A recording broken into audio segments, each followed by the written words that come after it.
বাবা তুমি কি করছো? তোমাকে এই খেলনাগুলো কে কিনে দিয়েছে? আম্মু। দেখাও তো এখানে কি কি খেলনা আছে।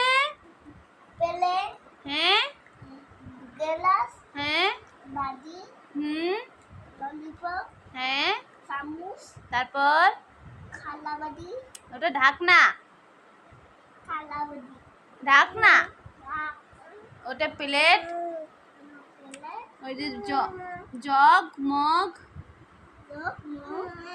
হ্যাঁ কি বলছো তুমি মা? ভাইয়া খেলা করছে, তুমি খেলতে পারছো না, তার জন্য তুমি আমাকে ডাকছো? ইয়ে ভাইয়া এটা কি খাচ্ছো ভাইয়া? বাদাম। আমাকে একটু দিবা দিবা? এই নাম। ইয়ে ভাইয়া আমাকে দিয়েছে, আমার হাতে দাও।